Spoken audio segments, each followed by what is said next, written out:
Hello and welcome to more High Peak. Well, today you join me on my way to work and there are lots of new cars that have arrived which you haven't seen. In fact, thinking about it, there are a couple there that I haven't even seen. These are cars that have just arrived over the last couple of days, so I thought today we could go and have a look around them together, see what they need, and then try and organise the preparation of them. We've got loads of cars in stock at the moment, so I do have loads to show you. I've also had a couple of cars come back, a couple of project cars, finally come back from my mechanics. Things like my Fiat Coupe and my Peugeot 207cc are now all finally done and on sale. Thinking about it, some of these project cars I've had for a while, so it'll be good to find a new home for them. That way I can get the money back in the bank and I can reinvest the money. I say reinvest loosely, like I'm some sort of businessman. What I really mean is get the money back in the bank so I can go and buy more interesting, exciting cars. That's what I really mean. We're not too far away now, so let's go and see which cars have arrived. I'm guessing most of them will need some work as well. Hopefully it's just straightforward servicing MOTs and not, massive overspends. But we shall see. I'm staying optimistic today, even though the weather's miserable. I'll see you in a bit. Well, I think we've managed to dodge the rain. We're just at the garage now, so I thought I'd show you the fresh cars that have arrived that are in the showroom. Then we'll head outside to the forecourt and I'll show you the new bits there.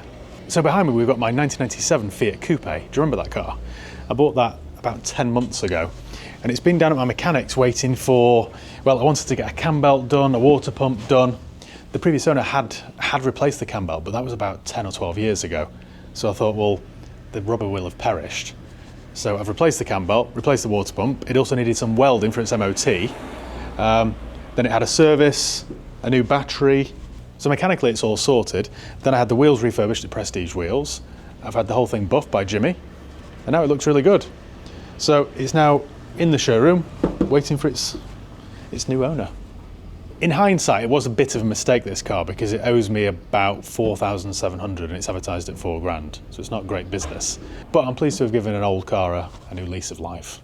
So that's good. I think it was worth saving that ultimately, even if it wasn't a great business decision. Speaking of not great business decisions, have a look at my 2007 Peugeot 207cc.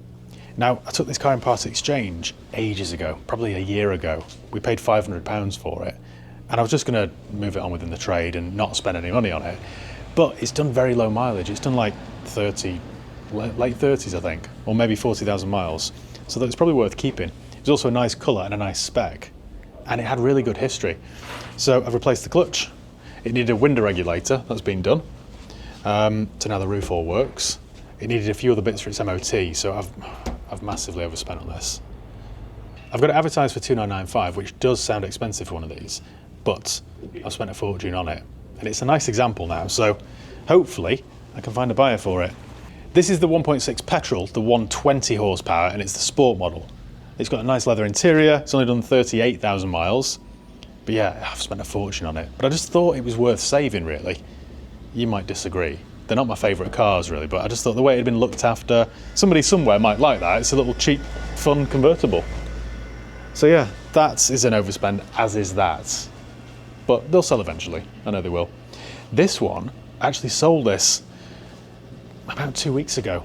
I got paid out from the finance company, then the buyer just never turned up, just completely ghosted us. So I had to send the money back to the finance company. It was weird.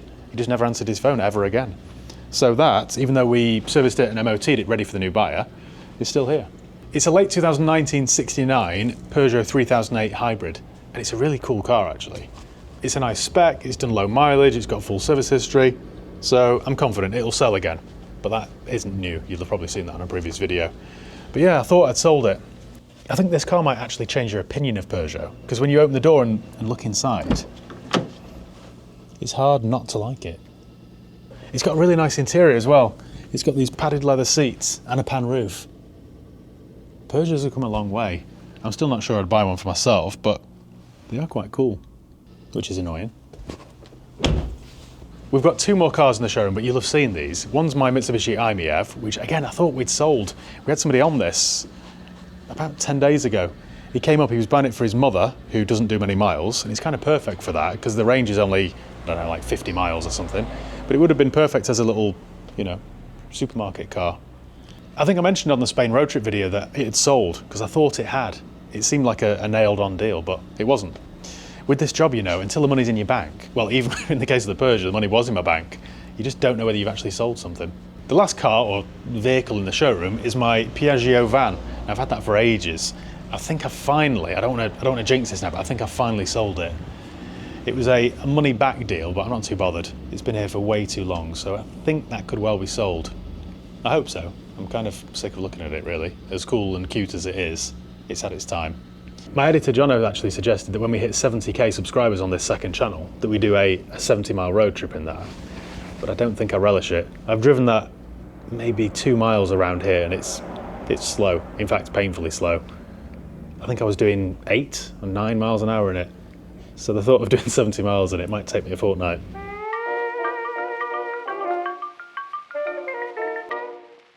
Actually, speaking of that, what do you think we should do to celebrate? Because we're nearly there. That brings me on to a good point. If you haven't subscribed, make sure you subscribe. Because most people, I think something like 75% of the viewers of the channel aren't subscribed. So it would mean a lot if we could get to 100k, say, in the near future. Also, speaking of hitting milestones, we recently hit 500,000 on the main channel, which is just mind-blowing. 500,000 subscribers on that main channel, which when I started this like 7 years ago, I'd never anticipated that. But yeah, no one really prepares you for that. I don't know what we're supposed to do. What can we do to celebrate? If you've got any ideas, let me know below in the comments. But yeah, a big thank you to everyone for subscribing. I really appreciate it. I think that's it for the showroom. So we'd best head to the forecourt. And don't worry, there are plenty of new cars out there, so follow me.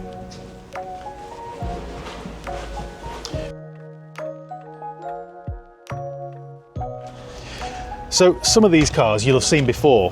The Sportage I've had for a while, the Duke I've had for a while. This is fresh actually. I bought this from a YouTube viewer. So it's a 2016 Honda HR-V automatic, and it's only done 13,000 miles. It's a really good colour, it's petrol, so that's great news. So I was over the moon to have bought that. We sent a transport company up there to collect it a few days ago. It's locked, but no, it's nice. They've come an awful long way, the HR-V.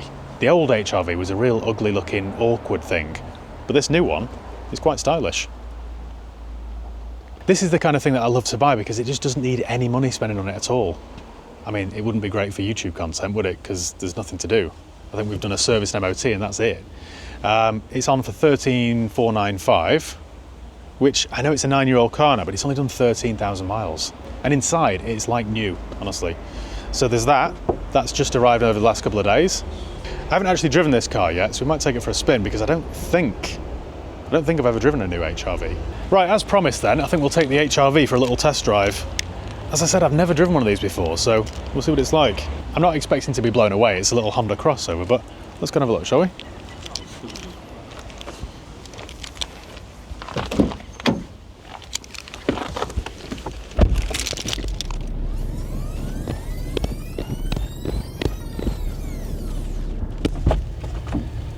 One thing I don't like straight away, someone's put this protective film on here to stop the sunlight. I don't really like that. We'll get rid of that. There we go. Added value straight away. One thing I noticed while I was doing that 100-point turn on the forecourt, which I nailed by the way, one thing I noticed is that it didn't have a reverse camera. You'd expect something as new as this to be fitted with a reverse camera, wouldn't you? Not that you really need one when it's got parking sensors and stuff. It isn't a big car, but you just expect it, don't you, on something so modern. It's got a CVT gearbox, which I don't like, but still for this kind of thing, it's all right. It feels like a brand new car, this. It's done 13,000 miles. It feels nice and tight. My auntie has one of these, and she's had it from new. She's had it for 8 or 9 years. She loves it. In typical Honda fashion, though, someone set the speed limit to 30, so the minute you go over 30, you get these annoying little beeps. You ready? How annoying is that? Well, it's my first time driving one of these, and it is quite unremarkable, to be fair, but it's all right. It's like any Honda, really. It's like driving a new Jazz. They're solid, they're built well, it feels nice, you got a nice leather steering wheel. It's just not exciting, but then this kind of car never is. When you think about what this competes with, the Nissan Duke or the VW T-Cross or whatever, at least you know with this, you're going to get some reliability. And it's a good colour, city blue. I can see why people buy these though now. I think it's quite a good looking car. Like I say, it's way better looking than the previous HR-V. And they're practical, there's plenty of legroom in the back, you get a decent sized boot. And because it's a little bit higher, it's easy to get in and out of. I do get it, I can see why people buy them. In fact, its actual footprint isn't that big, but when you're in it and you're driving it, it feels like a nice big car. The visibility is also very good. You get these nice big door mirrors, and you can see all around you very clearly. As you can tell by that bong, I'm speeding slightly. Yeah, no, it's exactly as I expected, really. It feels like I'm in a big Jazz. There are so many of these little crossover SUVs on the roads these days. It's difficult if you're a car brand to make one that stands out. And I suppose with Honda, all they've done is trade on their build quality and reputation. One thing I don't like, and this is true of all new Hondas, I don't like this whole touchscreen infotainment system. It's a bit fiddly. I don't like the fact that the volume control is just touch buttons. I'd prefer a dial or something. And they've done the same thing with the climate, which I think is a mistake, really. When you consider the average age of a Honda owner is, apart from my auntie, if you're watching, the average age of a Honda owner is about 87. Yeah, it's decent. It's decent though. Right, well I think that concludes my little test drive of the Honda HR-V. I can tick that off my bucket list now, can't I? We've all enjoyed ourselves, haven't we? We're going to head back to work now, and I shall continue my garage tour and update. And that brings us nicely to today's video sponsor, Car Vertical. Now, before you hand over any cash for a used car or motorbike, it's really important that you do a thorough vehicle history check first. Let me show you how it works then. All you need to do is go to carvertical.com and type in the reg or the VIN. I'll also leave the link below in the video description, but all you need to do is type in Mike Juliet 18 Uniform Kilo Golf and then check vehicle. And what this does then is it checks database in 35 different countries. This isn't just a UK only thing. It'll tell you whether the car's ever been stolen, written off, had a mileage rollback, or has outstanding finance on it. In addition to that, it shows you things like the ownership changes, the reg plate changes, the MOT history, the spec, the average market value. So much there that I run out of breath. It doesn't take long to generate this report, and it isn't expensive, and it's cheaper still if you use my promo code HIGHPEAK. That's HIGHPEAK, all one word, and you'll save yourself 20% off each and every check that you do. And you can use that promo code as many times as you like. Right, and the report's ready. So let's view report. We've got a low score here, so there's an issue with the mileage, possible rollback. This could be the reason it hasn't sold, you know. It's clear on all the other fronts though, so no outstanding finance, no recorded damage, all that stuff, so that's all good. Beware, this vehicle may have fake mileage. Let's go then. So if we go down to the area of concern, it had done 12,000 miles, then 26, then the following year 41, then somebody had entered the mileage in at 18. Now, having done this job for years, I can spot that as just being a typo. There's nothing suspicious there, but it's worth being armed with that knowledge. It tells you the full spec of the car. It's 1.6 petrol, one owner change in 2020. Then we've got the most recent MOT, which was done in March 2025, so it is due another. And yeah, that's it. So thanks Car Vertical for sponsoring another video. And yeah, don't forget my promo code HIGHPEAK for 20% off. So there's that. What else has arrived? Oh, this is new. So this Dacia Duster just arrived this morning and I haven't seen it. My colleague told me about it. We took it in part exchange against an older car. The previous owner wanted something bigger. So this is I think it's a 22 or 23 with this private plate, which I think is coming off. It's locked actually. That was automatic, but it's like a new car. That's for sale for $15,995. In fact, let me just check the mileage on that. So this is a 1.3 turbo petrol Prestige automatic, and it's done 14,000 miles. It's a 2022. So yeah, it's like a new car, that. And I haven't driven one of those, so I might take that for a spin shortly. I do quite like the Dacia Duster. I particularly like the early ones, the Mark 1, because I just think they were one of those cars that kind of did everything it said on the tin. It was just a cheap, practical workhorse. So, although these are better looking, I don't know whether they've lost any of that utilitarianness. Anyway, we'll see. What else is fresh? The Audi A8's new. That's a new addition. This is a 3-litre petrol, which is quite rare. That's done 75,000 miles. It's a really good spec. You've got Bang & Olufsen stereo system, reverse camera. It's a nice car, that. That's the kind of car that I would just keep and run around in myself. That actually came in part exchange against my Nagaro blue Audi S4, which was a reluctant sale, to be honest, but anyway, they've got to go. I can't keep everything, can I? As much as it might not look like it some days, this is a business. It's a huge car though, this. That's the only downside with these kind of big barges. If you can compare it to this Kia Ceed Estate, I mean, this isn't a small car, but the A8 just completely dwarfs it. Both these next two cars are new and they're very similar really. So we've got a Toyota Yaris and a Honda Jazz. Now the Yaris I haven't actually seen. We bought this from a viewer who emailed about it. He wanted to sell it, he'd owned it for a good number of years. So we arranged to transport up there to go and collect it. And yeah, that's that. So this is my first time looking around it. It's a hybrid, so I think it uses a 1.5 petrol 4-cylinder and batteries and electric motors. So it's probably one of the cheapest cars on the road that you could think about running. Road tax is low, and in terms of MPG, it'll probably do 65, 70 MPG. So that's a decent car, that really. And although it's now like 13 years old, somebody could buy that and run it for the next 10 years without spending a fortune on it. We actually did a video recently where I talked about the best automatics you can buy for less than 10k. And I don't think I featured a Yaris. I think I mentioned the Corolla or the Auris, the Yaris's bigger brother, but not the Yaris. But this wouldn't be a bad option either. So that's low mileage and it's for sale for 7,995. Next to it, for sale for 5,995, is a much younger Honda Jazz, 10,000 miles, which you might say is a bit high, but the service history is impeccable and it's in really good condition. Someone's really looked after that thing. It's also in a good colour, same colour as the HR-V actually. So Honda do nice colour cars, same with Mazda. What else have we got? The i40 you'll have seen, the Sportages you'll have seen, the X3 you'll have seen. Oh, this is new, so I haven't actually seen this. This came in part exchange. It's a Scoda. Wait for it, wait for it. I forgot the, oh, Karoq, right. I've lost track of Skoda's whole naming strategy. I had a Kodiaq recently, which is a larger one. The Karoq's smaller. So I think this is a Tiguan. I think it's basically a VW Tiguan. So again, that's a 2023 and it's £23,000. It's automatic, it's a good spec. It makes me a bit uncomfortable when we stock such new cars. I'd rather stock older ones like the Yaris.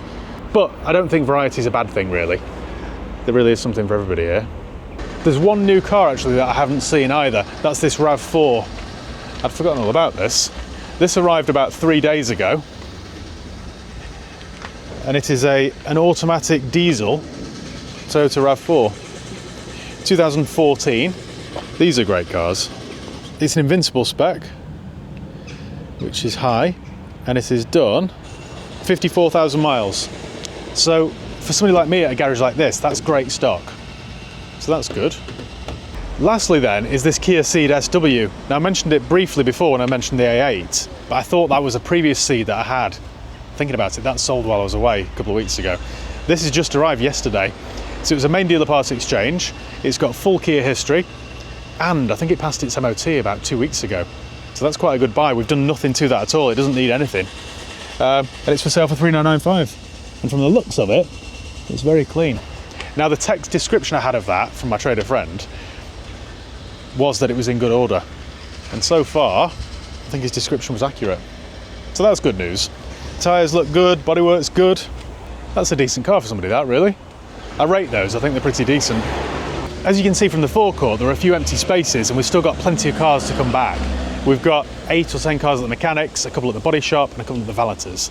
I'm just trying to think what else we've got due over the next few days. I've got 2 more Mercedes X-Class pickup trucks. I've got a contact and we just keep getting them and they always sell, so I'm not too put off by that. We've got 2 more of those coming. One's low mileage, one's slightly higher, but they're both good stock. So we've got those due. There's a little Fiesta somewhere. That is, not sure where that is. We bought a little red Fiesta 2 days ago that I haven't seen. That was a local main dealer part exchange, and it's mint. It's been described to me as being mint. I think it's like 50,000 miles, full history, so I'm quite keen to see that. It's the later shape as well with the Aston Martin front grille. But I think that's about it. So as you can see, lots of new cars and plenty more on the way. It has been a bit quiet recently on the sales front, but we're still buying, so you've just got to keep trying, haven't you? Even when the sales drop off a little bit, you've got to keep buying the stock, keep advertising, keep doing your job, and just hope that something sells. So I think that's about it for this week with High Peak Video. Thank you once again for watching. Make sure you give the video a thumbs up if you enjoyed it. Make sure you subscribe if you haven't done already. Like I say, we're nearly at 70,000 subscribers, so I would really appreciate it if you hit that subscribe button. And yeah, I'll see you next time. Cheers, guys.